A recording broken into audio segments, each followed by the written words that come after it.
Hello everybody, this is Godzilla Louise here, and today I have an art tutorial where I'll be showing you all how to make my effects for magic in Ultraman Kejadian's series. So keep in mind that this video I am going to use an app for the iPad called, I'd have to look, but it's Ibis. I'll put a link to it in the description of the video. Either way, this is going to use that for the main portion of the making of the effect. If you want it animated, I'm sorry, I don't have a method for doing that. I'll let you try to find one for doing that. You gotta make a bunch of versions of it. Slightly, that are just, to make just like frame, like normal animation, or you could, do whatever for that. But find your own method to do animated versions of this. This is just drawing it. This is basically a drawing tutorial for for digital apps that you can use on an iPad at the very least. The app I'm using might also be for Google Play, but either way. Anyway, let's get into it. So as you can see, I start to make a little bit of a ball shape, I would say. Then but using an airbrush with a texture. Texture is, you don't need the texture, but it looks much better, even though it does kind of get, there's a part where I kind of blur it out a little bit, but not much. Then after I get that first ball, I kind of put another layer, and then I put basically the same thing, but I also make sure it's a little bit transparent, just transparent. And I do that, repeat that process, like as you're seeing here, and I just each like going up in the image like this, as you see, and I just I make each one more transparent than the last, so that it kind of looks like a flame, almost like a flame, kind of. And it can be any color though, but yeah, any color is fine.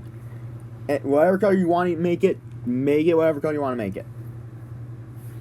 After that, I do the same thing in a lighter shade of the same color, same color. Just doing the same thing. Just do the same thing. Just try to keep it more overlapped, so it doesn't. So kind of like as you see, it doesn't go as high up. Like the last of the sort of ball shaped things, like the most transparent of them would. It shouldn't get. I would recommend not going too close to where I would say maybe halfway up the original layer of it. And I do recommend. You're gonna do that a fair few times. So I would definitely say don't. You should, at least if you wanted it to look good.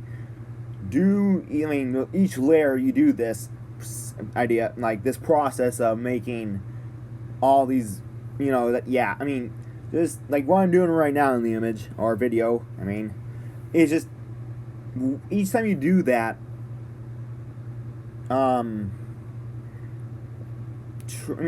just make it all one. Like when you got all of them, make it one layer, so that you don't have a bunch of layers. I recommend doing that because this app actually does start getting slow if you have too many layers.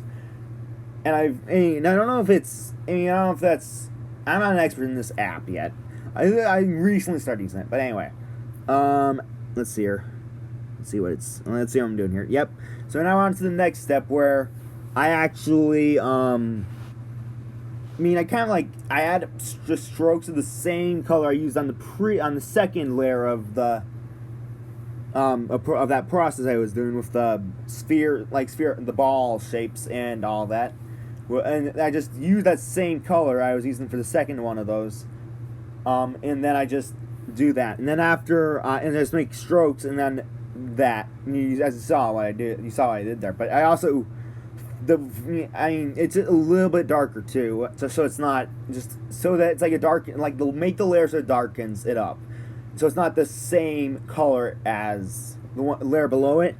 You can do that by various methods, but then here's the last part I did was I just put, in my case, considering I'm using shades of yellow, I use like an orange to like, and I made it kind of look like a gradient. Try to make it like a gradient.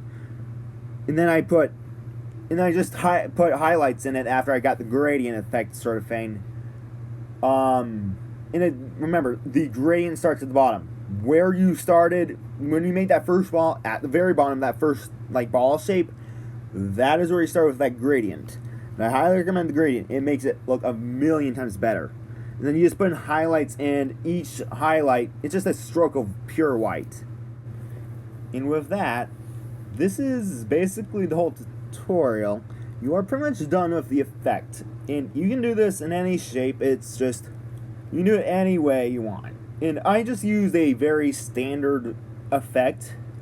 Like, for example, you'd use this for you'd use this for a bunch of things in whatever you're using this for. I mean, that's all I'm going to say about that. But in general, you can do it in any shape. You can do it. You can do it however you want. Just, that's the basic for going about it. This way you can use that same system to make it in different shapes. Basically, I haven't done that myself yet, but I mean, I would try that. I mean, this is a very experimental thing even for me still. So I'm gonna say that. That's one thing I will say. That's just caution.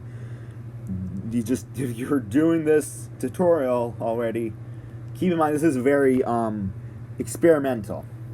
Aside from that, if you think it looks too blurry, another thing you could do is you could also take it into a Photoshop app, and you could add HDR effect over it. I mean, there's especially, I mean, for that, I mean, it kind of some HDR effects kind of make it like just filters specifically, like Photoshop filters of HDR, kind of make it a little bit less blurry. It kind of adds, it makes it a bit easier to see details. So like one example I can think of is Pixar. There's a app called Pixar. I'll have it in the description if you want to check it out and use it if you think this looks too blurry. So that if anyone wants to, you can just make it less blurry via the HDR effect. Anyway, so with that concludes the tutorial, and I'll see you everybody in the next tutorial video or whatever else I post next. Goodbye.